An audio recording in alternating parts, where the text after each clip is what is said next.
Hola, buenas tardes. En primer lugar quiero agradecer a todos vosotros vuestra asistencia aquí esta tarde en el que se va a presentar Neurofitness, cómo la neurociencia puede estar al alcance de todos nosotros. Y también, por supuesto, agradecer al Corte Inglés este espacio tan magnífico del ámbito cultural que lo dedican a cuestiones tan importantes como, por ejemplo, hoy de divulgación científica. La posibilidad de que todos podamos beneficiarnos de avances en la neurociencia también a través del avance de la tecnología. Como todos podéis ver y podéis comprobar más adelante, esa diadema con electrodos que pueden leer señales de nuestro cerebro, pues es el resultado de muchos años de investigación en lo que se conocía anteriormente como interfaz cerebro-computador y que se veía como un campo interesante para cómo nosotros podemos interactuar con la tecnología, con ordenadores, etc. Y cuya empresa, una empresa española que fue quien creó este producto, pues tuve la ocasión de conocer de cerca porque me encontraba en Zaragoza trabajando unos meses y salió de la Universidad de Zaragoza como una spin-off. Y vi como al año siguiente en una conferencia internacional en 2009 pues organizaban una conferencia internacional con 2000 presentaciones, una gran cantidad de científicos, ¿no?, investigadores, pues tenían un workshop exclusivamente dedicado a interfaz cerebro-computador, en un congreso de robótica y automática, y hicieron una demostración pública moviendo un robot que estaba en Zaragoza con interfaz cerebro-computador desde Kobe, en Japón. Fue la primera vez que se hizo en el mundo, ¿no? Y asombró pues también a todos los que estábamos allí, ¿no? Bien, cuando Carmen me preguntó por ese producto, que vio las noticias, pues le llamó mucho la atención, ¿no? Porque también una cualidad muy importante que a mí siempre me llama mucho la atención y me encanta de que siempre estar viendo los beneficios que podría dar cualquier proceso, sistema o tecnología a la vida de las personas. Pues me pedía referencias de ese producto o esa empresa y precisamente pues la conocía por esta historia que acabo de contar, ¿no? Y bien, bueno, pues un ejemplo más de cómo la tecnología puede ayudar a la vida de todos nosotros, nos pone a nuestro alcance neurociencia. Y ahora pues Carmen Lledó, pues directora del Centro de Neurofitness, pues nos va a contar cómo esto es posible. Muchas gracias, doctor Vázquez. Si te quieres poner allí, sí, está más cómodo. Bien, reitero mi agradecimiento a todas las personas que habéis asistido y la presentación del doctor Vázquez, que para mí ha sido tan importante en la trayectoria del desarrollo de Neurofitness. Por supuesto, el agradecimiento a mis familiares y sobre todo pues a mi padre, pues porque es el que me apoya en todas las cosas, ¿no?, en todas las cosas que hago. Al plantear la conferencia acerca de los avances de la neurociencia en el campo sobre todo de la psicología, en concreto de la atención y de la memoria, me encontraba con uno de los retos fundamentales y más difíciles para mí a lo largo de esta hora, que va a ser el intentar, dentro de todo lo posible, no utilizar demasiados tecnicismos para que, dentro de que es un tema un poco complejo, intentar que llegue lo máximo posible a lo que es el entendimiento, pues de una manera mucho más popular. Igualmente, al final de esta conferencia, que durará aproximadamente una hora, o un poco menos quizás, si tenéis cualquier tipo de pregunta, pues estaré encantada de aclarar cosas que me haya dejado en el tintero o que no hayan quedado muy claras. Y al fin, después de la rueda de preguntas, haremos una demostración en vivo de alguna persona voluntaria que lo quiera probar, para mostraros públicamente pues cómo funciona y que el sistema realmente, aunque es bastante complejo lo que es el diseño del software y del hardware, ¿no? De lo que es el sistema informático y de lo que es el aparato aquel, el electroencefalograma aquel, en realidad su funcionamiento a la hora de la verdad es bastante sencillo y es muy fácil de usar y bastante cómodo, y además pues tiene una efectividad probada bastante alta.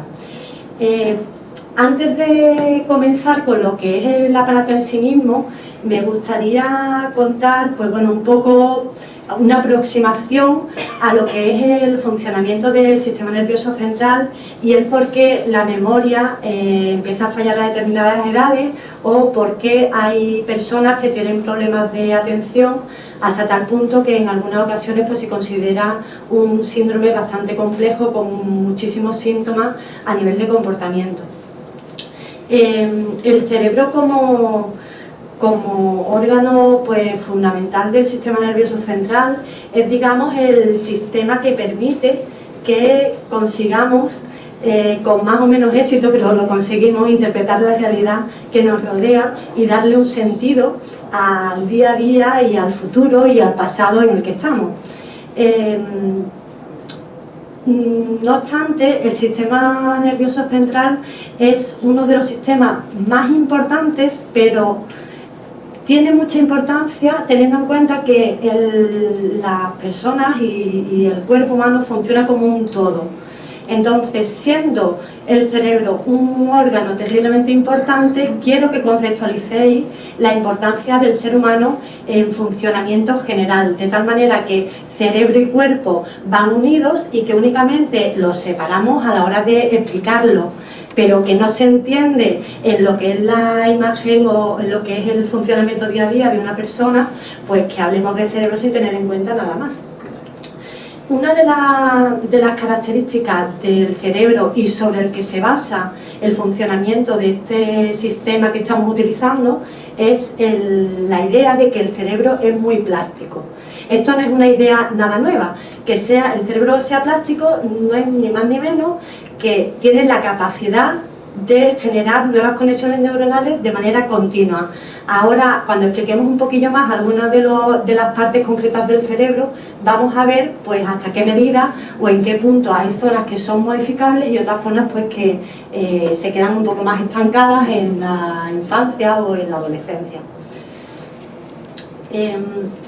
Fijaros que cuando hablamos del cerebro, verdaderamente, aunque tenemos bastantes datos a nivel, sobre todo de los últimos 20 años, en los que las técnicas de neuroimagen nos han posibilitado el que tengamos un conocimiento cada vez más profundo de lo que es el funcionamiento, en realidad se entiende que existe todavía el reto, y de hecho en la actualidad existe una investigación que intenta conectar, intenta descubrir todos los enigmas de este cerebro, pero sigue siendo como ese gran desconocido. De hecho, en la mayoría de las ocasiones, cuando hablo de atención y de memoria, la mayoría de las personas saben que tienen buena memoria o que tienen mala memoria, pero poco más. Y cuando hablo de atención, en la mayoría de las ocasiones, como que no sabemos exactamente de qué estamos hablando. Por eso me parecía importante el poder llegar a tener una conferencia como esta en la que se pueda explicar un poco las bases del funcionamiento de este tipo de sistemas. Actualmente la neurociencia experimental está centrada en descubrir pues cuestiones que parecen que son muy elementales, pero que verdaderamente no tenemos descubiertas, sencillamente por la razón de que las personas pues en estado vivo no las podemos diseccionar y en estado activo estudiar. Únicamente podemos echar mano de lo que son las técnicas nuevas de resonancia magnética, de Loretta, como vamos a ver ahora, que es el sistema que utilizamos nosotros. Podemos poco a poco descubrir el funcionamiento. Y como decía, uno de los retos, sobre todo a nivel europeo, en la actualidad, es descubrir cuáles serían las bases moleculares que forman el pensamiento y el comportamiento, que no es un moco de pavo, vaya, no es una cosa baladí, sino que se supone que es un tema tan ambicioso que en realidad ni siquiera las personas que han desarrollado el proyecto creen que van a poder conseguirlo. No obstante, como os decía, bueno, pues la posibilidad de trabajar en el entrenamiento cognitivo a través de dispositivos como este hoy día son gracias a los avances que hemos ido teniendo, diferentes avances, y a la conjunción, a la confluencia de este tipo de avances. Por un lado tenemos los avances, como comentaba, de las técnicas de neuroimagen, sobre todo neuroimagen no invasiva. Pues los famosos PET, que sí que se conocen más, ¿no? La tomografía de emisión de positrones, la resonancia magnética funcional, que la utilizamos bastante a nivel muscular, entonces sí que suenan más. Loreta, como decía anteriormente, que es el sistema que utilizamos nosotros, es una tomografía parecida a la del PET, pero se centra en la actividad eléctrica y además hay un sistema de tomografía que dicen que tiene una resolución exacta, o sea que nos dice exactamente, nos da una medición tridimensional de lo que es la actividad neuronal. Aunque obviamente nosotros en nuestro sistema no lo tenemos porque sería, bueno, pues sería un sistema bastante costoso, pero la empresa que nos suministra el software pues sí que nos hace las mediciones en función de los resultados que nosotros le vamos mandando, perdón.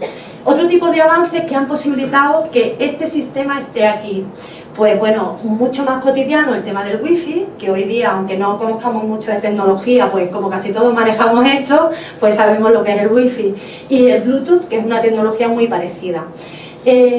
También la mejora en sistemas de registro de señal que permiten profundizar en las señales de los electroencefalogramas. Eso que tenemos ahí en realidad es un electroencefalograma. A lo mejor algunas personas no conocen el sistema, a ver si tenemos la oportunidad luego de ahondar un poquito más en exactamente qué es lo que medimos. También el desarrollo, como decía el doctor Vázquez, del interfaz cerebro-computador. El interfaz cerebro-computador ese es el interfaz, que es la medición, y este es el ordenador que tiene el programa. Este es el cuerpo, que es el que hace el cerebro, el que manda la señal, y la posibilidad de conectar esos tres sistemas y que se retroalimenten, pues es lo que nos da estos avances dentro de este sistema con esos nombres tan complejos, ¿no? A nosotros en neurofeedback, que el neurofeedback en sí mismo no es una técnica nueva, es una técnica que está desarrollada en los años 60 del siglo pasado, lo que nos ha permitido es personalizar la intervención. Personalizar la intervención, cuando hablamos de cerebro, bueno, en general, de cualquier cuerpo, cualquier órgano del cuerpo en el que estemos trabajando, personalizar siempre es lo ideal. Pero sobre todo en cuestión de cerebro, dadas las peculiaridades que tenemos cada una de las personas, pues es fundamental. Y de hecho, la efectividad que tiene este sistema justamente está basado en que se puede personalizar en función del estado que tiene cada uno en cada día y a nivel general en el patrón de onda específico que mantiene. También en un nivel de profundidad sí que no me quiero extender mucho, pero que creo que es importante que lo hablemos porque son las bases de lo que es el sistema, cambios que ha habido a lo largo de los últimos años en torno a cuáles son las ondas determinantes en cada momento del cerebro. Como os he comentado, eso es muy electroencefalograma, y el electroencefalograma registra actividades diferentes en función del momento en el que estamos. Ahora mismo, que supuestamente estáis atentos a lo que estoy diciendo, pues debéis de tener las ondas beta en su máxima plenitud.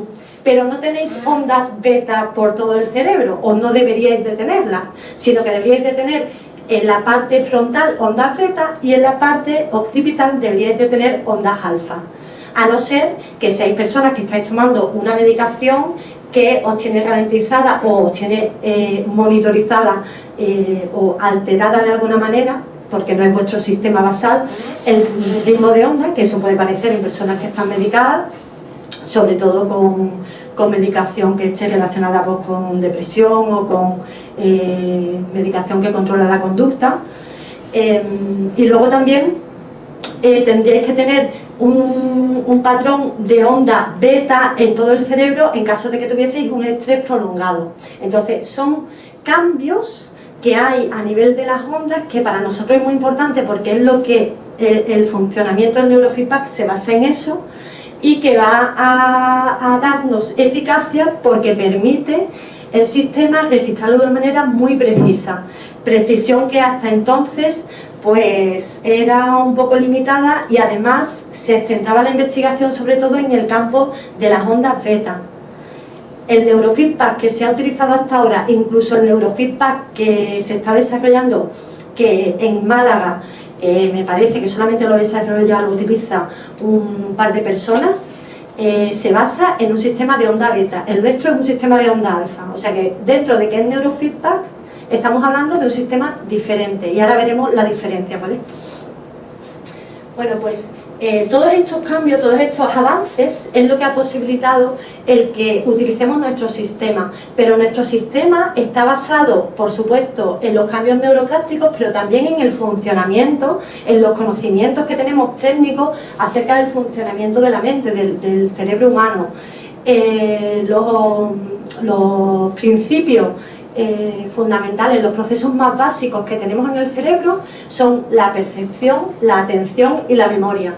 Aunque los veáis de una manera secuencial, primero, segundo y tercero, en realidad no se dan con una diferencia de tiempo grande, sino que prácticamente podríamos decir que son lineales. Incluso la atención y la memoria vamos a ver que están como solapados y dependen uno de otro, y además como que son procesos que se van retroalimentando. Pero voy a explicar un poco cómo funcionan a nivel muy básico algunos de estos procesos, porque es el fundamento del por qué a veces nos falla la memoria y el por qué a veces nos falla la atención. Entonces, aquí es donde digo que, bueno, intento no introducir conceptos que sean así como muy técnicos, pero es posible que se me escape alguno, entonces os pido perdón ya de antemano. A ver, la percepción. Cuando hablamos de percibir la realidad que tenemos a nuestro alrededor, la realidad que tenemos ahora mismo, hay una cosa que se nos pasa siempre por alto, que es los sentidos. Percibimos porque tenemos sentido, y al menos los 5 más básicos, pues la vista, el oído, el tacto, el gusto, el olfato, nos sirven como los receptores de una serie de señales que hay a nuestro alrededor, y que la psicología de la percepción los ha utilizado como base de su progreso científico. De hecho, los orígenes de la psicología se pueden establecer dentro de la psicología de la percepción. Y la psicología de la percepción utiliza desde siempre las señales físicas para demostrar científicamente que los procesos psicológicos se producen.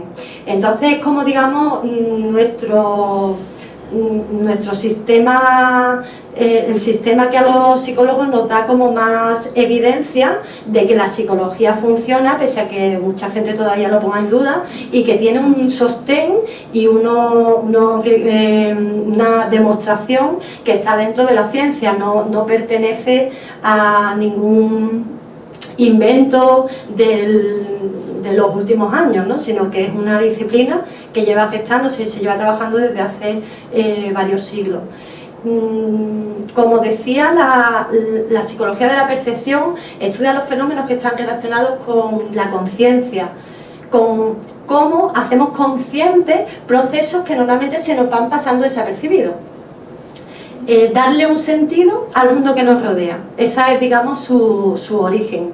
Y dentro de ese darle un sentido, la atención y la memoria pues son como los procesos, los pilares básicos para que podamos darle un sentido, y qué sentido le damos al mundo en cuanto a la interpretación que hacemos, ¿no? Que va a ser fundamental para todo. Con lo cual, la atención y la memoria pues son, digamos, como esos dos macroprocesos que suceden de manera continua y de una manera a veces que no nos damos cuenta. Desde la psicología cognitiva hablamos en este sentido de cuando los procesos se producen de una manera automática y de cuando se producen de una manera controlada. Cuando hablamos de procesos automáticos, y fijaros que la atención muchas veces no podemos hablar de ella porque se produce de esa manera tan automática, estamos hablando de un proceso en el que normalmente no hacemos nada voluntariamente. Podríamos hacerlo, pero normalmente no lo hacemos, sino que sucede sin más. Y sucede sin tener que recurrir a la memoria. Normalmente es un proceso que depende casi que en gran medida, no digo al 100%, pero vaya, al 80% va a depender de lo que serían los procesos atencionales. Sin embargo, existen otros procesos que son mucho más controlables, en los que va a intervenir la memoria en un porcentaje muy importante. La atención sigue funcionando, pero el reconocimiento de lo que ya conocemos acerca del mundo va a intervenir. Entonces, el hecho de que los procesos sean automáticos o sean controlados es importante. Lo explico porque cuando falla la atención y cuando falla la memoria, en muchas ocasiones es porque hay una interferencia entre estos procesos automáticos y estos procesos controlados. Y nosotros con nuestro sistema lo que estamos haciendo justamente es hacer controlable un proceso que en la mayoría de las ocasiones es automático. Es como dar herramientas para controlar un proceso que suele ser puede estar bastante automatizado. Cuando hablamos de la atención, tenemos que hacer referencia a un mecanismo que se relaciona directamente con lo que es la selección, la distribución y el mantenimiento de toda la actividad que mantenemos en el cerebro. Es una función, como decía antes, una función básica, pero no solamente es básico, sino que cuando una persona tiene esta función alterada, se alteran, se afectan muchísimas actividades que realiza en su vida cotidiana, porque al ser un proceso básico, pues tira como de otros muchos procesos. De hecho, es que cuando muchas personas dicen que tienen problemas de memoria, lo que tienen problemas es de atención. No es la memoria lo que tienen afectado, no es el acceso a la información que guardan, sino el momento en el que tiene que ser guardada. Dentro de la atención tenemos un mecanismo que es muy importante, porque la atención lo que nos hace es seleccionar la información importante y activar nuestro cuerpo en función de qué información va a ser importante para nosotros. Pero también la atención es un mecanismo de inhibición. Es decir, de parar de estar atentos a cosas que no son importantes. Entonces, la activación y la inhibición forman parte de la atención por igual. Y hay personas que tienen determinados síndromes que tienen la inhibición alterada. Este síndrome que le llaman el TDA o el TDAH, el trastorno del déficit de atención con hiperactividad o sin ella, es un síndrome que a pesar de que mucha gente lo niega, bueno, yo por mi experiencia tanto personal como profesional lo tengo claro que existe, ¿no? Y lo que se produce es justamente un fallo en el mecanismo de la inhibición de los procesos atencionales. Pero además la deficiencia en los mecanismos de atención están relacionados con otro tipo de problemas psicológicos bastante graves, como por ejemplo el trastorno obsesivo compulsivo o el síndrome de Tourette. Dentro de la atención existen unos mecanismos de neurotransmisores implicados que van a ser la dopamina y la noradrenalina. Fundamentalmente, ahora veremos por qué fundamentalmente. Los neurotransmisores no son otra cosa que la sustancia química que posibilita que se conecten las neuronas, que haya una información entre una neurona y otra, que se cree una sinapsis, que sería pues como una serie de conexiones entre diferentes neuronas, y que se creen redes neuronales. Entonces, el hecho de que la dopamina esté implicada en el proceso de atención va a ser algo que está también muy relacionado con nuestro sistema, porque el sistema de funcionamiento que tenemos es un sistema de activación de la recompensa, de activación de la segregación, de la activación del sistema de la dopamina, con lo cual estamos directamente trabajando, favoreciendo lo que es la sinergia entre las neuronas para crear en las áreas en las que se crea la atención.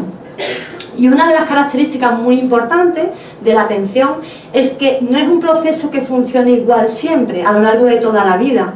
Parece que un ser humano nace y cuando nace tiene que aprender muchas cosas, pero lo que son los procesos cognitivos vienen ya como de serie. Y es cierto que tenemos muchas cosas que vienen de serie, pero hay otras que se tienen que ir madurando a lo largo de los años y con la experiencia, ¿no?, del hacer. Por ejemplo, en la primera parte de la infancia, de los 0 a los 2 años, de los 0 a los 2 años y medio, en la época en la que llamamos el periodo sensorimotor, pues los niños, las niñas van perfeccionando sus sentidos, la captación de la información a través de sus sentidos, haciendo cosas. Es un periodo en el que se tienen que caracterizar por hacer cosas. O sea, lo característico de un niño, de una niña de esta edad, pues es que no pare de moverse.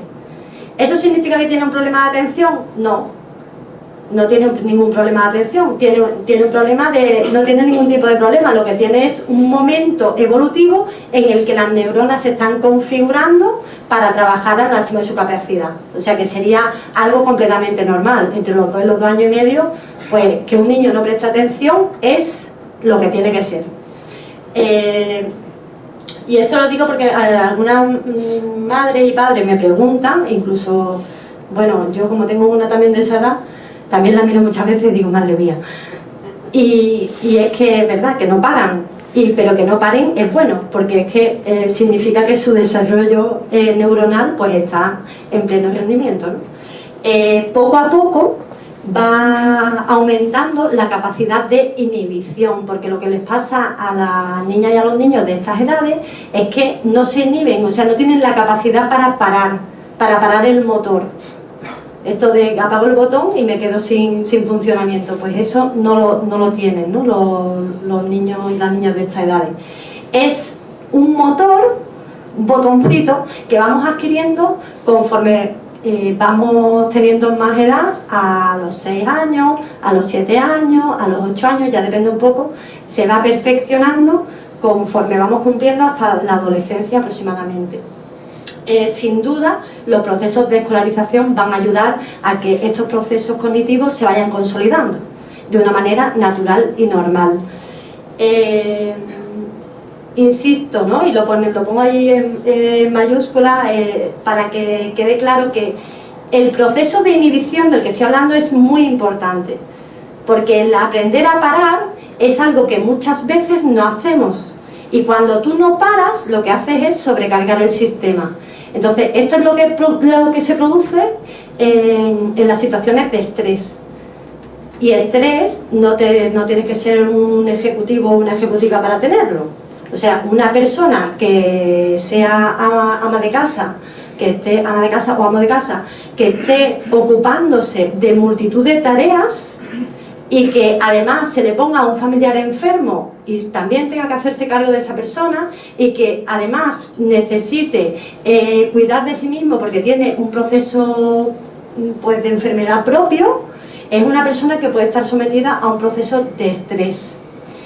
Y cuando no se puede apagar ese botón, o sea, cuando no nos inhibimos, pues al final lo que pasa es que colapsamos el sistema. Y cuando colapsamos el sistema atencional, de una manera escalonada, vamos colapsando diferentes sistemas en el cuerpo. Y recuerdo, ¿no?, lo que decía al principio, es que somos un todo. El cerebro no funciona por un lado y el cuerpo por otro. ¿Por qué cuando estoy estresado me tensiono y ya empieza a dolerme aquí? Uy, qué bulto me ha salido aquí, pero ¿cómo?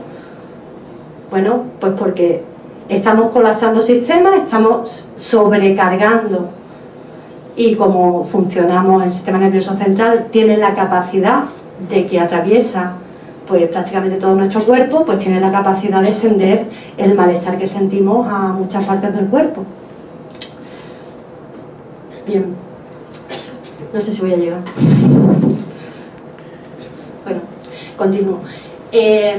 A nivel psicológico, psicoterapéutico y neuropsicológico, los psicólogos trabajamos mucho con este modelo de atención, bueno, pues porque es un modelo que nos sirve mucho para situarnos dónde pueden estar los diferentes problemas en cada una de las situaciones que se nos presentan en los diferentes casos.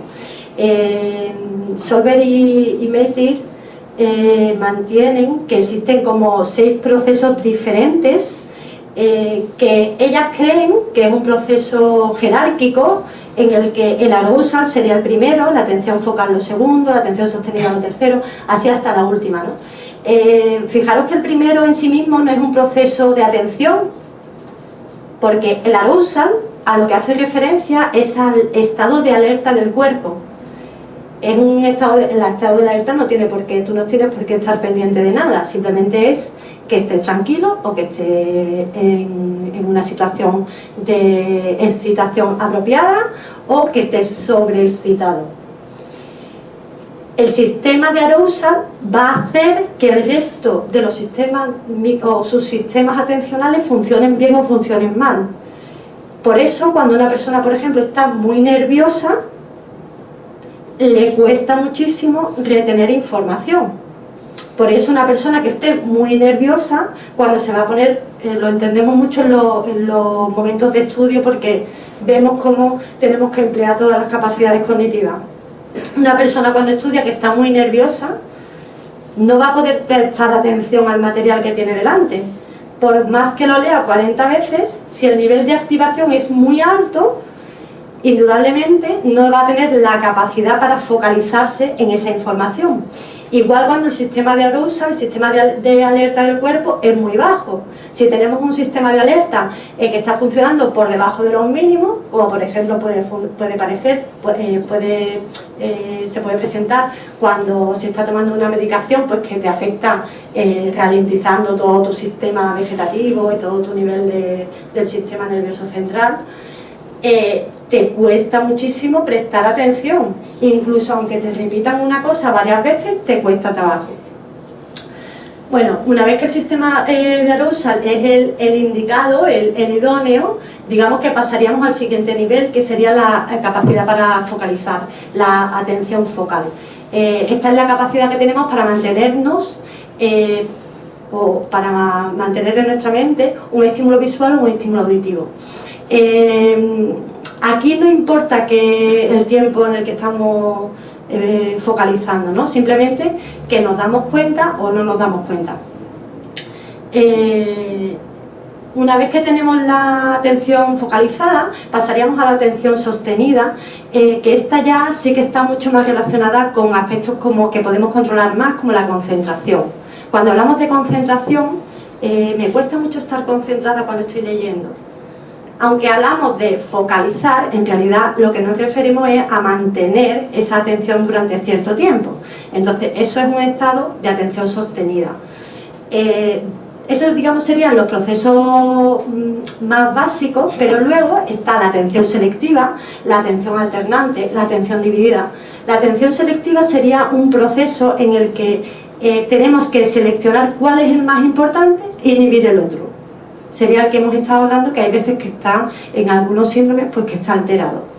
Luego tenemos la atención alternante, que es lo que nos permite el cambiar de una tarea a otra sin perder la capacidad sin perder la información de ninguna de las dos cosas que estamos haciendo. Y luego, por último, tendríamos la atención dividida, que se hace referencia a eso que dicen las malas lenguas que los hombres no tienen, ¿no? Que es la capacidad de hacer dos cosas a la vez, que es mentira, lógicamente, los hombres la tienen igual que todas las personas. Otra cosa es que se puedan hacer los locos, que también los hay. Pero la capacidad está. Cuando hablamos de la atención selectiva y de la atención alternante, estamos haciendo referencia a una serie de procesos en los que, por ejemplo, sobre todo la alternante, cuando mantenemos activa, haciendo cosas, pero vamos cambiando, ¿no? Cuando estamos trabajando, cuando estamos conduciendo, por ejemplo, tenemos la capacidad de mantener el foco en la conducción y también tenemos la capacidad de mantener el foco en la conversación que estamos manteniendo con la persona que viene sentada a nuestro lado, ¿no? Una vez que tenemos un impacto o un evento que nos resulta impactante, la atención rápidamente, esto es cuestión de milisegundos, no te tienes que parar a pensar nada, es un proceso totalmente automático, directamente va a cambiar a lo que va a ser la atención focalizada y sostenida, pues por ejemplo cuando aparece una pelota por la carretera que estamos esperando que venga un niño detrás o que va a pasar, ¿no?, con esa pelota.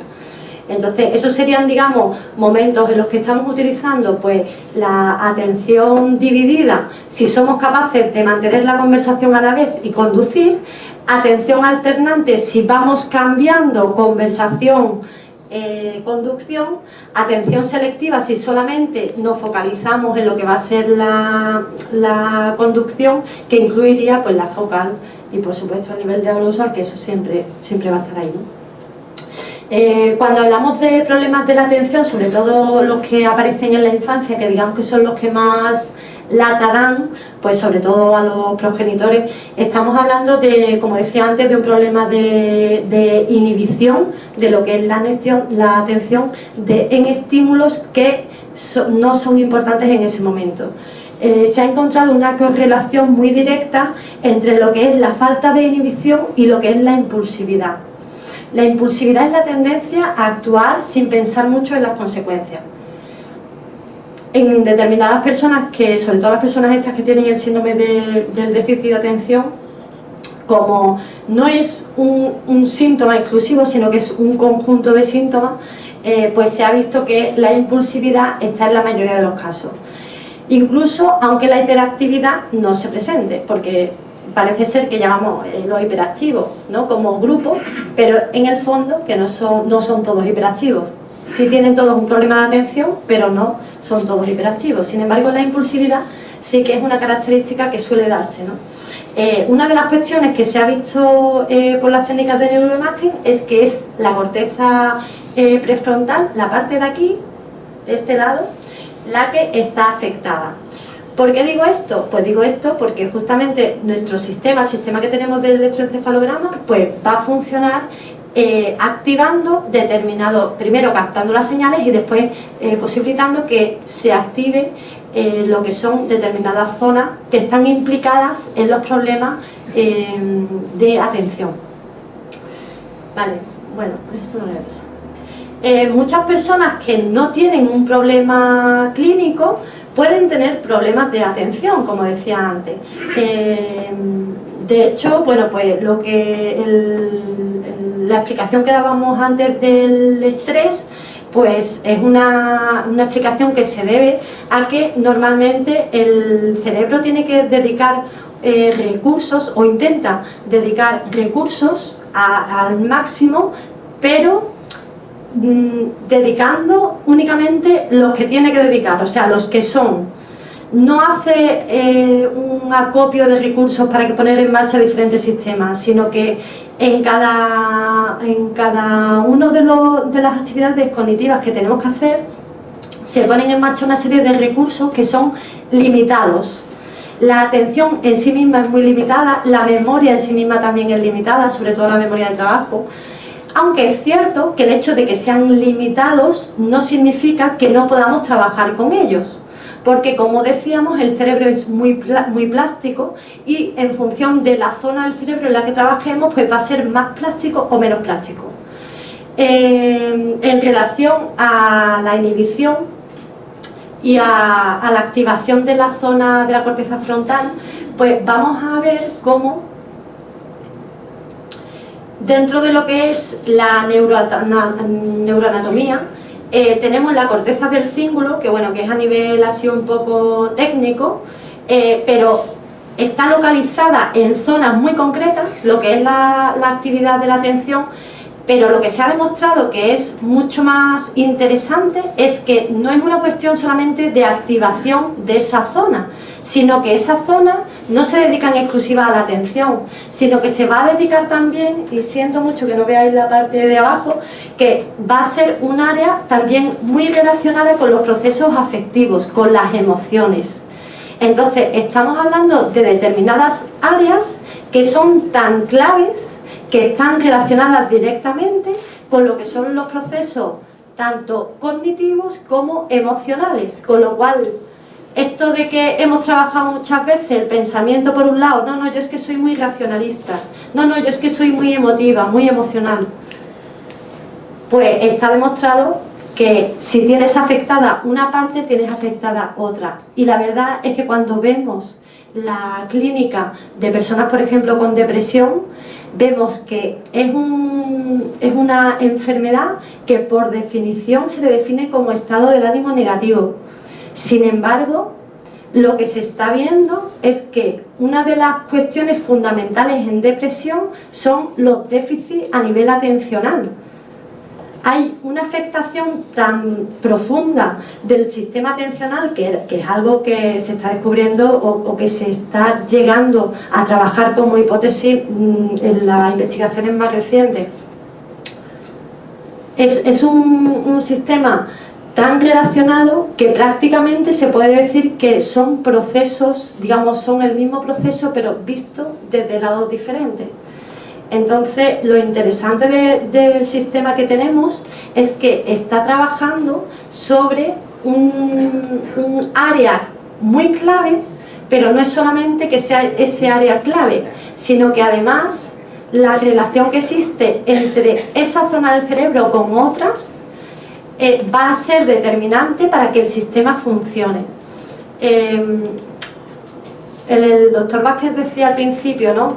Yo preguntaba, claro, por la efectividad, por la solvencia de la empresa. Verdaderamente los procesos, bueno, a mí que la mente el estudio de la mente me apasiona y me llena de dudas, ciertamente existen muchísimas dudas y yo no sabía hasta qué punto la tecnología podría influir de manera decisiva sin recurrir a ningún tipo de fármaco ni a ningún tipo de estimulación eléctrica, que es lo que actualmente se utiliza como sistema para provocar más plasticidad o para aprovechar la plasticidad del cerebro, ¿no? Para que el cerebro funcione en otra dirección que queremos, para un poco manipular el funcionamiento del cerebro. Y la verdad que la empresa a mí me convenció cuando me explicó cuáles eran los centros nerviosos en los que estaban implicados los diferentes sensores y qué era lo que medían los diferentes sensores. Cuando se estudia la relación que existe entre las diferentes áreas del cerebro, vemos que, claro, esto es una recreación, no es la realidad, pero es una recreación acercándose al funcionamiento del cerebro en base a redes neuronales. Lo que hablaba antes del funcionamiento de la neurona, no es que funcione una neurona con otra, es que una neurona con otra se van interconectando hasta tal punto que va creando unas mallas, unas redes de mallas en las que la información va fluyendo. Y en ese sentido, pues no es de extrañar que verdaderamente procesos como la depresión y el déficit de atención puedan estar tan relacionados. Cuando las personas que están deprimidas no pueden recordar información, no pueden hacer nuevos recuerdos, es porque tienen afectado de una manera bastante importante el sistema de la atención. La memoria la pueden tener afectada, pero no es el principal problema.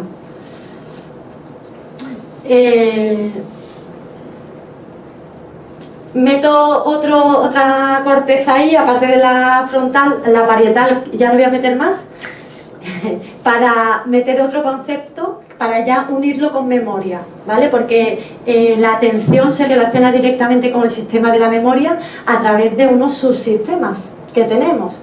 Y la conexión más clara es la memoria de trabajo. Bien, pues determinados estudios basados en neuroimagen relacionan de una manera muy concreta lo que es el proceso de atención, la memoria de trabajo y la corteza parietal, que sería esta parte de aquí. Hemos hablado de esta de aquí y ahora hablamos de esta de aquí. Existen determinadas estructuras que son clave en el sistema de almacenamiento de la información y de recuperación de la información, que sería en sí mismo el proceso de memoria, recuperar datos, pero los sistemas de redes corticales son los fundamentales a la hora de que estén relacionados unos con otros. Cuando hablamos de la memoria de trabajo, bueno, pues diferentes investigaciones han mostrado cuáles son, pues, la conexión entre estas áreas y entre otras, pero que se van compartiendo con mecanismos de la atención. Pero para hablar de atención, yo quería, bueno, un poco hablar, dentro de que también, al igual que la atención, es un proceso muy complejo, pero sin duda es el proceso, pues, más conocido de todos, ¿no? Por lo menos a nivel popular, el sistema de memoria, como decía, siempre podemos decir que tenemos buena o mala memoria, que tenemos buena memoria para los números, o que yo me acuerdo mucho de las caras, o que no me acuerdo de los nombres, o que, en fin, más o menos todos compartimos algún conocimiento acerca de determinados almacenes de memoria. Y la memoria la estudiamos en base a varios subprocesos distintos, y todos son importantes, todos tienen la misma importancia. Por un lado, el cómo adquirimos la información, es decir, qué vamos a recordar. Por otro lado, el cómo se almacena esta información, el cómo la guardamos. Y luego, el cómo la recuperamos, cómo accedemos a ese material que hemos guardado.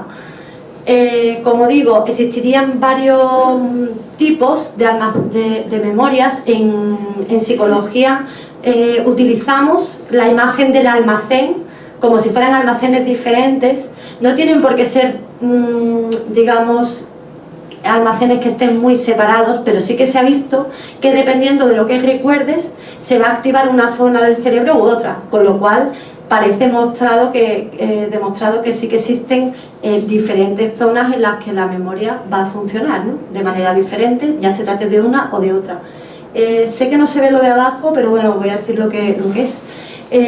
Tenemos dos tipos de memoria fundamentales, pero cada una tiene su peculiaridad. Por un lado tenemos la memoria de trabajo. Antes le llamábamos, cuando yo estudiaba, le llamábamos la memoria de trabajo, pero bueno, la investigación pues ha ido dándole más complejidad al término y completando mucho la información. Y tenemos por otro lado la memoria a largo plazo, que sería pues el otro gran almacén, ¿no? La memoria de trabajo va a depender fundamentalmente de las memorias sensoriales, de esto que hablábamos, ¿no? Cada sentido. Guardamos la información de cada uno de los sentidos. Tenemos una memoria para el oído, una memoria para el gusto, una memoria para el tacto, una memoria para cada uno de los sentidos tiene la suya. Aunque verdaderamente se ha visto que las que están más desarrolladas en el cerebro humano son la memoria ecoica, que es la del oído, y la memoria icónica, que es la de la vista, ¿vale? Ese es el desarrollo, digamos, que tenemos, sobre todo cuando hablamos de memoria de trabajo. Y luego tendríamos el otro gran proceso de memoria, que es la memoria a largo plazo, que sería un proceso básicamente de codificación de esa información que hemos recibido. La memoria de trabajo la tenemos que concebir como esa información que recibimos y que podemos estar manejando bien en unos segundos, en los siguientes segundos, o bien en los siguientes días. Imaginad un estudiante, vuelvo al recurso de los estudiantes, una estudiante que tiene un examen dentro de 4 días o dentro de 3 días o mañana mismo, y hoy se está pegando un atracón de estudiar con un montón de atención puesta porque está muy motivada para aprobar mañana su examen. Si mañana llega, vomita toda la información y nunca más la recupera, pues lógicamente esa información se ha quedado en el almacén ese de corto plazo. Es una información que ha servido, ha tenido su utilidad, y una vez que la utilizamos y consideramos que ya no es importante, la despachamos. Eso es lo que sucede con la memoria de trabajo, independientemente de cuál sea la temporalidad que le asignemos. Se deja de ser memoria de trabajo cuando estamos codificándola, y para codificarla tenemos que hacer otro tipo de procesos mucho más profundos y conectarla con información nuestra previa, con otros sistemas de memoria que ya tenemos. Al hablar de los sistemas de memoria, al igual que al hablar de la atención, de los procesos de atención, los procesos de control inherentes a esos mismos procesos son muy importantes. Y en el caso de la memoria hay algunos elementos que están funcionando como variables moduladoras, como variables mediadoras, que permite que se facilite o que permite o que no se produzca. Esos son los procesos de control, ¿no? Por un lado estaría inhibir información no importante, igual que en la atención. Luego, por otro lado, estarían los procesos de autorreferencia, es decir, yo comparo continuamente la información que está entrando en mi cabeza para ver si esa información me interesa o no me interesa. La información que yo os estoy lanzando ahora mismo, que me estáis prestando muchísima atención, la estáis intentando mantener en referencia, autorreferencia, con la información de la que ya disponéis. Cada uno a su nivel. Cada uno procesa la información a su nivel y está bien. Hay a quien le quedarán lagunas y hay quien lo integrará perfectamente en función de los conocimientos previos que tenga. Pero siempre hacemos una autorreferencia, una comparación con información nuestra previa. Y luego un tema muy importante que es la emoción. Si por ejemplo alguna de las personas aquí presentes tiene en este momento un proceso doloroso muy importante, seguramente va a estar más pendiente del dolor, de la punción, del dolor que tiene, que de lo que yo estoy diciendo, independientemente de que esté muy motivada para escuchar lo que digo. Porque la emoción interfiere directamente en lo que es la captación de información y el almacenaje en la memoria a corto plazo. La memoria de trabajo es el proceso de la memoria que más depende de la atención. Entonces, cuando hablamos de tengo mala memoria, en muchas ocasiones nos referimos a esta memoria. Esta es la que nos falla, la memoria de trabajo. Y esta es la que nosotros trabajamos con nuestro sistema, la memoria de trabajo, porque es la que está relacionada directamente con la atención. La memoria de trabajo tiene su propia forma de funcionar, diferente de las otras memorias, y en ellas hay como un núcleo central, le llamamos el ejecutivo central, es el que manda las órdenes, pero hay también unos procesos que son muy importantes, de una importancia capital, aunque no sean, digamos, los que están ordenando.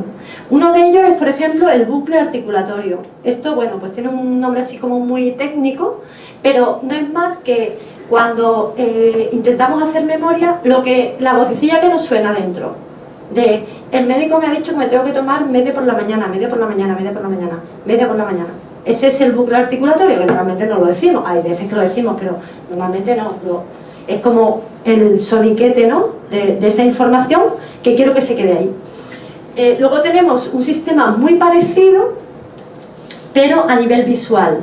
Como os decía antes, el sistema visual y el sistema auditivo son como, digamos, los más desarrollados en el ser humano en relación al tema de la memoria de trabajo y de la atención.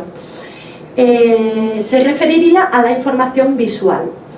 Y luego tenemos, en otro orden de importancia, un almacén acústico, que le llamamos almacén acústico primario, en el que se guardaría la información acerca de los diferentes sonidos. Es como un almacenaje que le da sentido y le da información para codificar esa información que vamos recibiendo, ese sonido que vamos recibiendo.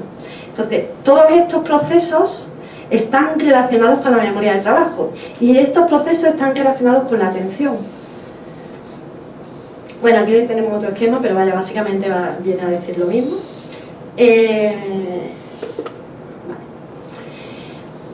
La memoria a corto plazo, la memoria de trabajo, va a ser un almacén que va a nutrir, va a dar información importante a la memoria a largo plazo, que a su vez tiene diferentes subsistemas. No hay que quedarse con estos nombres, ni mucho menos, simplemente pues hacerse una idea de que cada uno de los almacenes es importante por sí mismo. O sea, están divididos porque son importantes y porque cada uno codifica una información que para nosotros es importante. Y también para que veamos, bueno, pues que tiene una mecánica complicada hasta el punto de que para codificar la información vamos a tener diferentes núcleos cerebrales para cada uno de los aprendizajes que vamos haciendo. Por ejemplo, para guardar datos o hechos o eventos, ¿cuándo fue la primera vez que conocí la palabra feedback? Pues eso es un hecho para mí que tiene una memoria además semántica, porque es la definición de un concepto, y yo me acuerdo de ese día y me acuerdo de lo que estaba haciendo en ese momento. ¿Por qué? Pues porque para mí es un hecho significativo y además, gracias a esta actividad, he recuperado ese dato de la memoria. No porque yo tenga una memoria prodigiosa, sino porque muchos datos quedan ahí almacenados a fuerza de si lo utilizamos o no, ¿vale? Eso estaría en mi lóbulo temporal. Pero ahora, si pienso en, por ejemplo, el aprendizaje o la habilidad para conducir el coche, eso quedaría guardado en otro núcleo cerebral diferente. En este caso, el cuerpo estriado y en la parte del neocórtex. A veces no es solamente una zona, a veces son varias zonas. Pero para que veáis que en función del tipo de memoria, pues vamos a tener activados diferentes zonas cerebrales. Por eso se puede tener una memoria afectada y otra no. Por eso tú tienes un traumatismo craneoencefálico y algunas zonas las tienes afectadas y otras no. Entonces, algunas memorias te pueden funcionar y otras no. Hay personas que, por la razón que sea, tienen un proceso depresivo y tienen afectado pues toda una serie de zonas que hacen que el acceso a determinados recuerdos le cueste más esfuerzo. ¿Significa que esos recuerdos se han perdido? No tiene por qué, simplemente pues que en ese momento no puede acceder a esa información. Fijaros esta fotografía la saqué de National Geographic, es una neurona justamente en un proceso de recuerdo, de cuando se produce un recuerdo. En función de las neuronas se van activando y desactivando en función de cómo la información la ven relevante y no. Hay veces que no hay que complicarse mucho la vida, olvidamos datos porque hay datos que son irrelevantes. Aunque nos empeñemos en recordar muchas cosas, es que algunas cosas no son relevantes. ¿Es relevante que yo me acuerde del nombre de todas las personas a las que he dado clase? Pues no, si no me las voy a encontrar nunca más, quizás. Entonces, hay información que el cerebro no tiene por qué memorizar. Es cierto que hay información que es importante, que se me puede olvidar. Y lo que habrá que ver pues será el motivo, ¿no? Y el cómo lo podemos, si podemos trabajar con eso. Bueno, pues como centro de psicología que somos, y con esto voy a acabar, para hacer la prueba, bueno, para hacer primero la ronda de pues, si tenéis alguna pregunta y luego la prueba, y voy explicando algunas cosas que se me han quedado en el tintero mientras que la vamos haciendo. Somos un centro de psicología que utilizamos terapia convencional de orientación cognitivo-conductual, pero estamos especializados en el trabajo y en el trabajo de la atención, de los déficits de atención y los déficits de memoria. Utilizamos la terapia cognitivo-conductual de manera única o en combinación con el neurofeedback, o utilizamos el neurofeedback de manera única en función un poco de lo que también del diagnóstico y de lo que la propia persona prefiere. Nosotros, una de las características que tenemos es que atendemos a personas totalmente sanas, porque lo que tiene este sistema es que es un sistema que se aplica a personas con déficit o a personas que no tienen ningún déficit, simplemente personas que o bien sienten estrés o incluso sin sentir estrés necesitan, por las razones de su profesión o porque quieren estar en unas condiciones óptimas a nivel cerebral y a nivel de cognición, pues les interesa utilizar un sistema de entrenamiento. Los cambios, utilizamos nuestro sistema, básicamente se fundamenta en los cambios neuroplásticos del cerebro que, como decía antes, pues únicamente a la fecha de hoy solamente se pueden producir por estimulación eléctrica, por farmacología o mediante el aprendizaje. Y nosotros lo que utilizamos es un sistema de aprendizaje, no es más que un sistema de aprendizaje. Estamos aprendiendo a controlar ritmos cerebrales cuando determinado ritmo cerebral se produce, y también estamos aprendiendo a controlar procesos que hasta entonces pues estaban un poco automáticos. La herramienta que utilizamos es el electroencefalograma, que bueno, registra una serie de señales y Y bueno, esto lo voy a ir explicando conforme voy viendo la prueba, pero sí os quería enseñar. Bueno, esto es uno de los registros de un cliente que tenemos, es un registro normal. Sí que queremos explicar el tema de las ondas porque sobre todo en trastornos del déficit de atención por hiperactividad, en trastornos que tienen un diagnóstico clínico, existía cierta reticencia a utilizar el neurofeedback. Entonces sí que quiero explicarlo, pues porque, claro, el neurofeedback en estos últimos 10 años ha avanzado de una manera bastante asombrosa.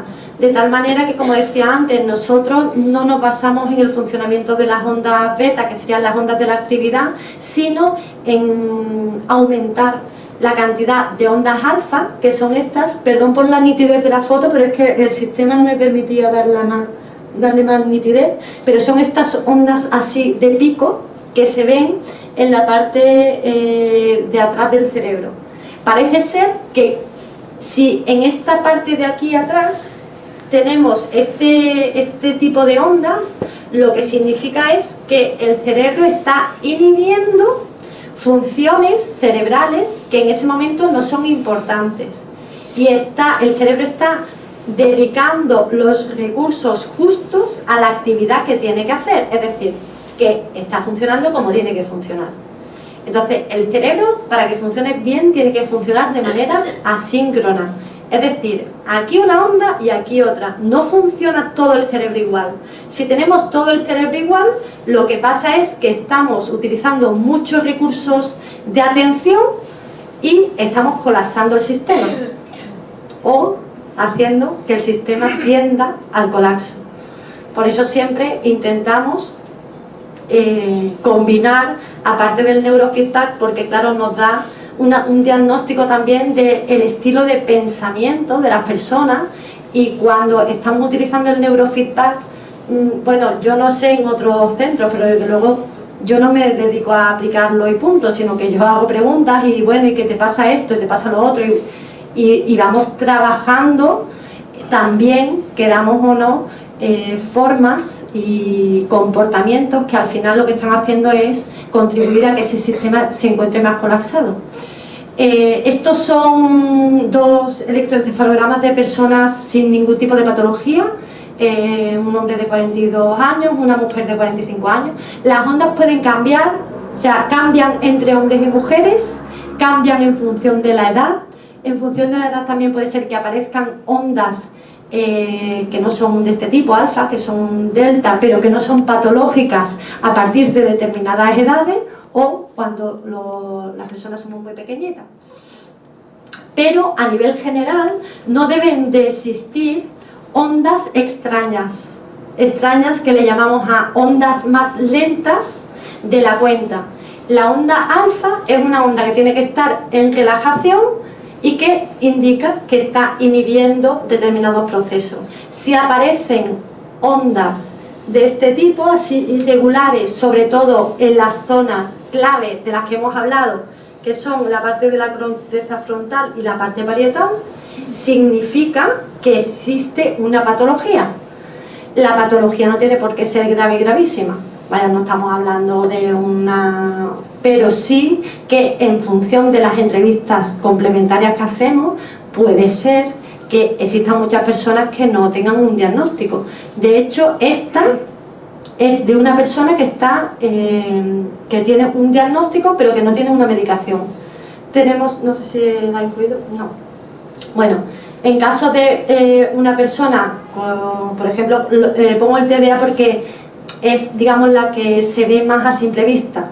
Hay que tener en cuenta que también hay que tener los ojos un poco entrenados para ver las diferentes ondas, ¿no? Pero a estas así sí que se ven, ¿no? Por eso las he puesto, tal cual. Bueno, se me han quedado así muchísimas cosas sin explicar, pero entiendo que son explicaciones densas, y lo que sí que me gustaría, bueno, pues si tienen alguna pregunta, pues quizás pueda también ir enlazando con alguna de las transparencias que no he puesto. ¿Alguien se anima? Vale. Buenas. Gracias. Y mi pregunta es, ¿exclusivo en Málaga por qué? Y ¿cuántas personas ha tratado usted con fibromialgia con este sistema? Sí. ¿Y qué resultados dan, por favor? Gracias, sí. De nada. A ver, en temas de la exclusividad en Málaga es una cuestión de pagar licencia. O sea, de momento la licencia la tengo yo y espero que seguir manteniéndola. En otras provincias la habrán adquirido otros centros, lo han adquirido otros centros y la tienen ellos. O sea que es una cuestión de tener, digamos, como el sistema es muy nuevo, pues esto es como todos los sistemas de empresa, cuando apuestan por una cosa que consideran que va a ser importante, pues ya pagan o no pagan, ¿no? Pero es una cuestión de licencia con la empresa. Con respecto al tema de la fibromialgia, el problema de la fibromialgia es que es muy controvertido. Está altamente investigado este sistema de neurofeedback en depresión. ¿Qué es lo que parece ser, ¿no? Que las últimas investigaciones, las investigaciones más recientes, que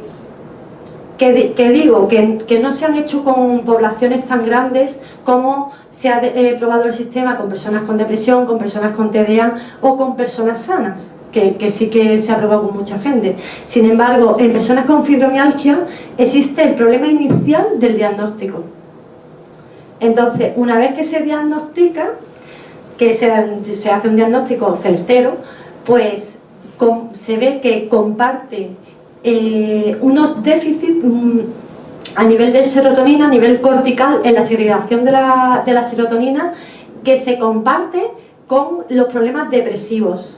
Entonces, este sistema no estaba inicialmente pensado para personas con fibromialgia. Sin embargo, pues no sé, se probó, ¿no? Pues como yo ahora mismo estoy probando con otras personas que realmente no tienen la patología para la que está indicada, pero hay gente que quiere probarlo y bueno, y no se hace de manera experimental, no se le cobra nada y bueno, nosotros estamos abiertos porque es un sistema nuevo. Y con la fibromialgia pasó eso, que se aplicó en personas con fibromialgia y se ha visto que efectivamente tiene efectos sobre el dolor. Parece ser, investigaciones en otro campo que no está relacionado con nada de la empresa esta que está investigando, ni de nada relacionado con el neurofeedback, parece ser que es que los mecanismos corticales y los mecanismos de la serotonina son los mismos. Pero el tema de la fibromialgia todavía es que es bastante... hay muy poca investigación relacionada. Yo en Málaga no he trabajado con ningún caso. Sé que se está aplicando, pero yo no tengo ninguno. De nada.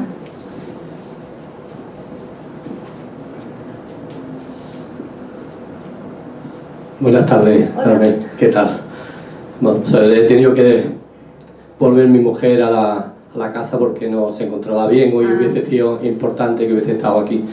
Hay tres temas muy interesantes relacionados. El primero, cuando has hablado de la fibromialgia, por la experiencia que he podido tener con mi mujer, por el hecho de que al recibir un ictus había una parte emocional del cerebro que efectivamente en algunos de los sistemas de dolor lo ha disminuido, sí. ¿De acuerdo? Por tanto, no es que eso sea, pues, digamos, en total la realidad, ni la necesidad, ni el problema. El problema es muy amplio porque el dolor de las articulaciones van a seguir. Otra cosa es el comportamiento cerebral que se produce y a partir de ahí incluso tendremos que tener más cuidado porque la patología nos puede permitir unas subidas de tensiones que son las que provocan el problema de una muerte súbita, ¿de acuerdo?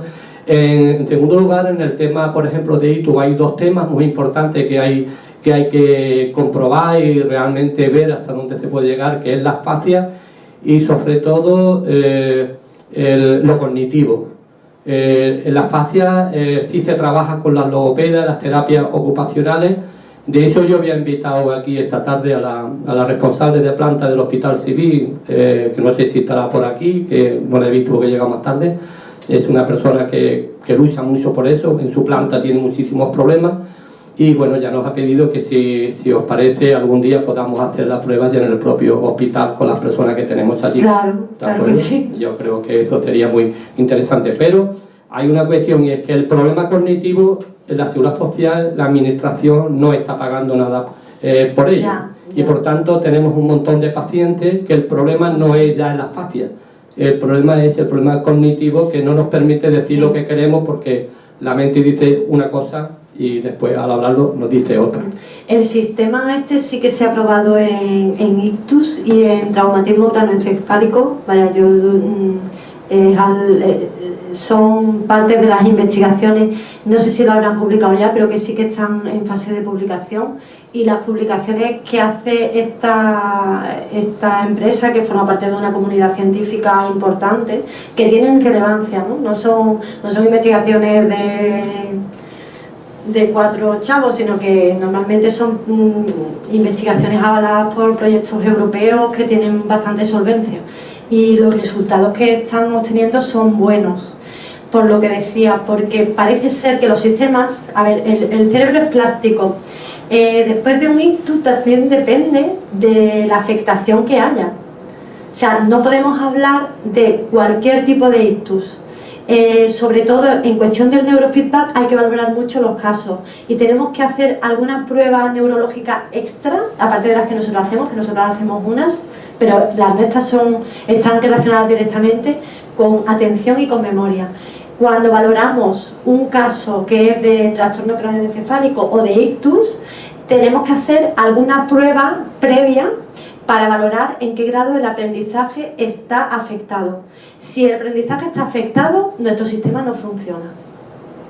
¿Vale? O sea que todos los casos de ictus, por ejemplo, o de enfermedad vascular, una demencia vascular, que en exclusiva tiene afectada la parte, o de una manera predominante, tiene afectada la parte frontal, nuestro sistema está indicado, puede funcionar. Si estamos hablando de un sistema de Alzheimer que ya está en una fase con bastantes síntomas de déficit cognitivo, ahí ya no va a funcionar. O sea, nosotros tampoco damos falsa esperanza, ¿no? Nosotros funcionamos más entre personas sanas y un poquito tocadas que con personas que están súper tocadas.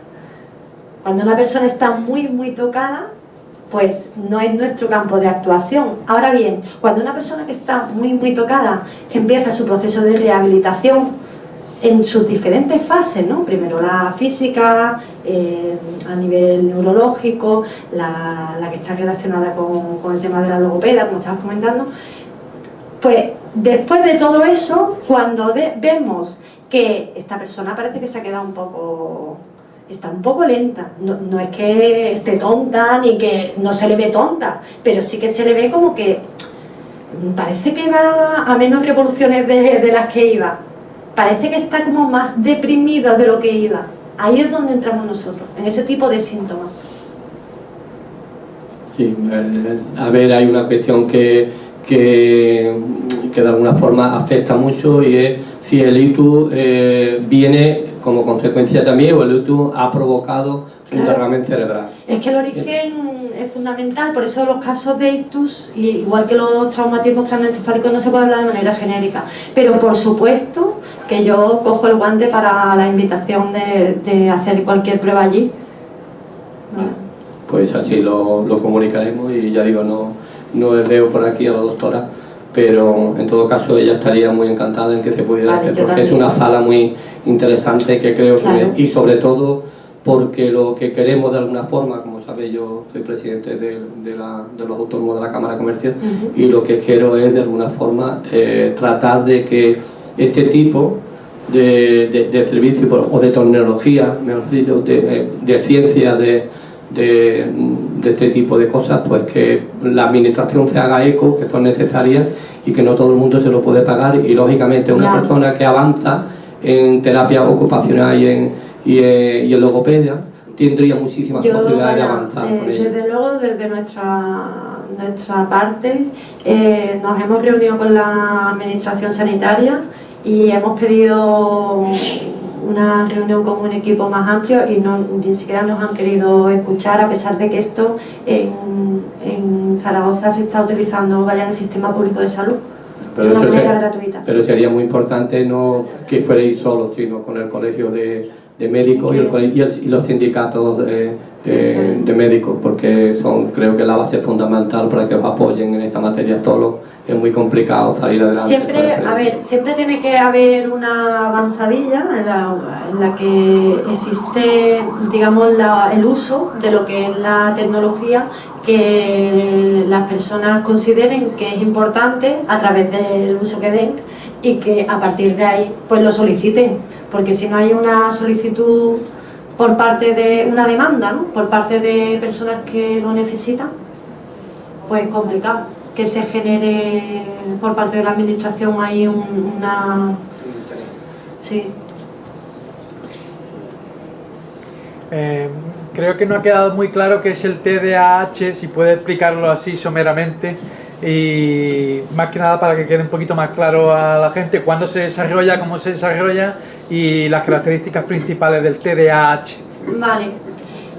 Bueno, el TDAH, que es el trastorno del déficit de atención por hiperactividad, que es uno de los principales trastornos en los que está indicado, porque es que es el trastorno, digamos, diana, ¿no?, que más claro se ve.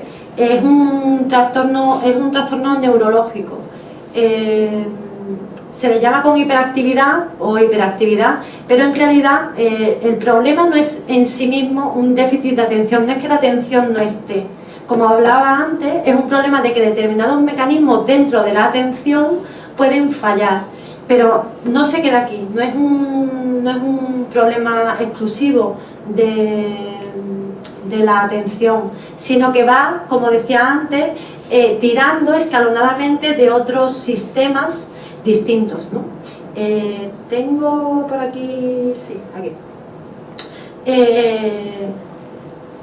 Tenemos, por un lado, a nivel neuropsicológico, una serie de problemas que hay que tener en cuenta, que es un trastorno de nacimiento, que obviamente cuando los niños son más pequeños, como todos los niños tienen mucha actividad, normalmente no son llamativos, porque suelen ser niños pesados, niños intensos, niños movidos, pero que pueden entrar dentro del grupo de niños. Es más adelante cuando ya el sistema educativo empieza a exigirle determinadas capacidades cognitivas, determinadas capacidades no solamente de quedarse quieto, sino de rendimiento académico, cuando los déficits cognitivos se hacen mucho más patentes y cuando los problemas de aprendizaje se van viendo.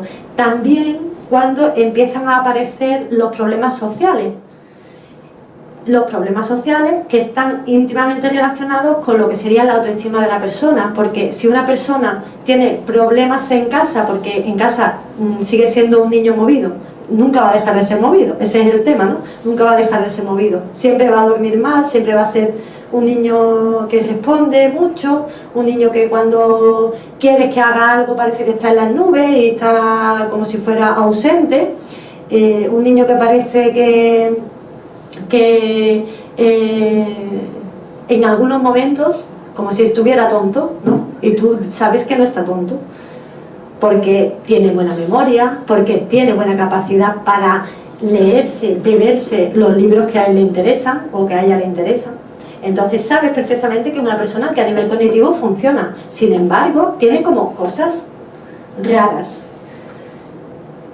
Como en la casa tiene ya ese apelativo de rarito, vago, no haces caso, eres mal niño, eres mala niña, cuando llega al colegio y encima suelen fallar o bien en matemáticas, los hay que fallan en matemáticas y los hay que fallan en lengua, indistintamente. No significa que sean personas con menos déficit cognitivo, o sea, con menos inteligencia, como lo conocemos vulgarmente, que otros. De hecho, en muchas ocasiones puede cursar con altas capacidades cognitivas, o sea, pueden ser personas muy inteligentes.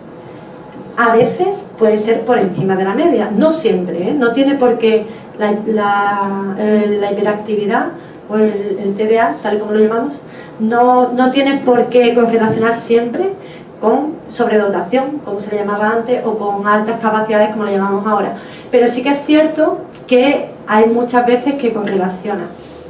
Pues este tipo de personas que ya van un poquito tocadas porque en el sistema educativo no funcionan bien y porque a nivel social van a tener una serie de problemillas que vamos a ver ahora, pues empiezan en un momento en el que la adolescencia es cuando más te replanteas sobre ti mismo, sobre lo de fuera, sobre lo de dentro, empiezan a sufrir pues, ciertos déficits también a nivel emocional. De hecho, el TDA no es de extrañar que correlacione, que vaya de la mano con la ansiedad y con la depresión. Son personas que tienen dificultades en determinados momentos para concentrarse, no siempre, ¿vale? Cuando un tema les interesa puede pasar justamente lo contrario, que focalizan en una tarea. Por ejemplo, me gusta un libro, me leo 40 libros seguidos de este tema, pero no me pidas que me lea otra cosa, léete esto que es interesante, no, me leo estos 40 libros, esto. Entonces me puedo concentrar en esto, pero no me pidas que me concentre en algo que a ti te interesa. Como funciona de esa manera, pues parece como que esa persona hace realmente lo que le da la gana. Y a los demás nos sienta bastante mal, claro, lógicamente. Pero no solamente es un problema ahí de concentración, es un problema de desorganización, es un problema de olvidos. Olvidar cosas que parecen obvias y parecen importantes y sin embargo se olvidan. ¿Por qué se olvidan? ¿Hay intención en ese olvido? No, pero se olvidan. Algunas muy importantes, otras no tienen por qué ser importantes. Sin embargo, sí que crean mucho malestar y mucha sensación de poca eficacia personal. Más problemas para la autoestima. Está el problema de la impulsividad. El problema de la impulsividad es personas que no ven las consecuencias de lo que hacen, sino que se lanzan a hacerlo. Bueno, ya veremos. Me compro esto, bueno, ya veremos luego lo que pasa. Personas que a causa de esta conducta impulsiva pues se meten en deudas. Hombre, cuando son pequeños no, pero hablamos de adultos, y cuando vemos adultos pues que a lo mejor toman deudas de una manera que una persona racionalmente no haría.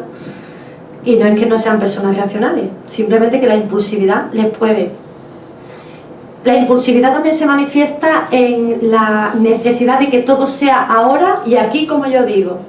Esto es un rasgo de o me lo das ahora o no me interesa, y como no me lo das ahora pues me enfado, porque el cabrearse en plan niño pequeño o niña pequeña, pero es así, ¿no? Y no es que sea o que tenga inmadurez afectiva, sino que lo que tiene es la incapacidad de controlar esa impulsividad que le lleve a racionalizar ese enfado. También el hacer cosas imprudentes, el intentar tomar atajos, no porque sean personas vagas, sino simplemente porque puede haber una manera mejor de hacerlas, siempre intentar tomar atajos. El ser especialmente ansioso, la impulsividad y la ansiedad van de una manera que correlacionan mucho. El romper las reglas, esto se hace así, vale, pero porque esta es la norma, pero puede haber otra norma, cuestionar la norma, ¿no? Y además hacerlo de una manera mejor y decir, es que como yo lo estoy haciendo está mejor hecho. Y el razonamiento es cierto, está mejor hecho, pero al fin y al cabo lo que no entiende es que está rompiendo la norma. El sacar conclusiones precipitadas, la búsqueda de novedad continua que esté dando alimento a esa inquietud persistente, porque muchas veces la hiperactividad que se manifiesta en la infancia tiene una transformación que en los adultos no se muestra, no hay un comportamiento hiperactivo, pero sí que hay una inquietud continua, que esto es lo que lleva un poco a la ansiedad, ¿no? Y que unido a problemas emocionales que se pueden arrastrar de la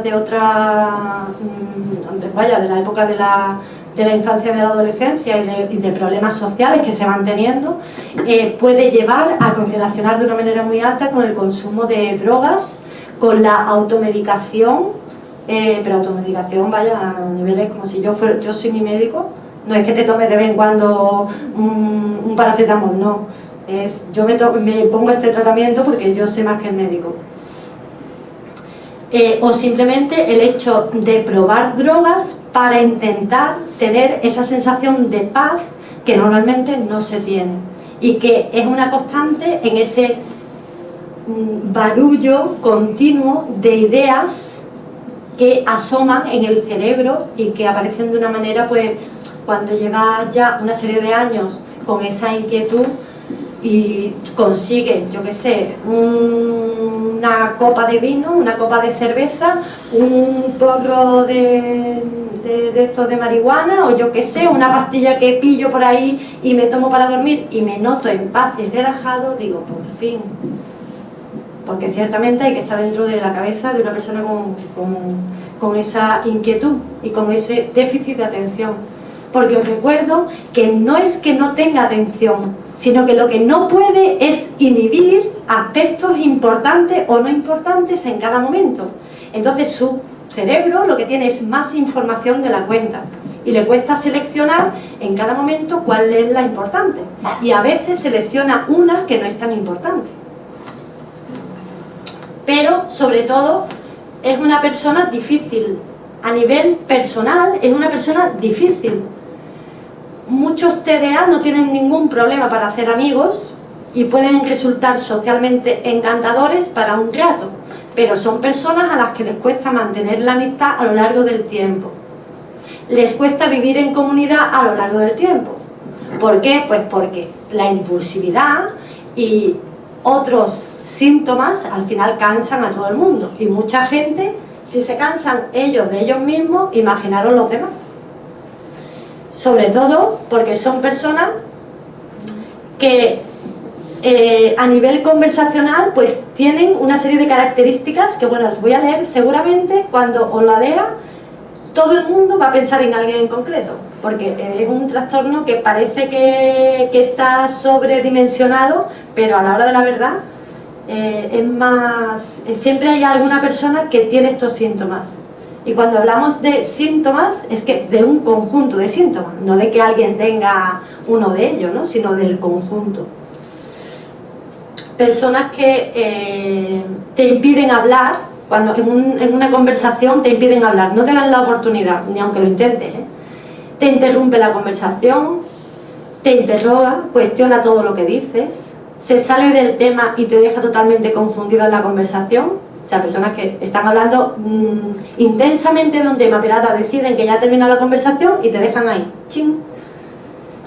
La conversación solo es interesante si a ella le gusta el tema, y si no, no tiene tiempo, siempre tiene algo que hacer. Son personas que es verdad que suelen estar atareadas, siempre tienen cosas que hacer. Son personas que se ofenden mucho, muchísimo, sobre todo como te equivoques, por ejemplo, personas pues, si te equivocas por su nombre, se sienten profundamente ofendidos, como si fuera una ofensa directa a su autoestima, ¿no? El ¿por qué no te acuerdas de mi nombre?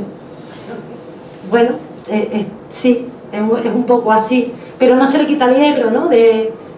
Lo normal sería decir, bueno, pues es que muchas veces no nos acordamos de los nombres y es un proceso común y no pasa nada, ¿no? No está relacionado a nivel personal con una persona en concreto.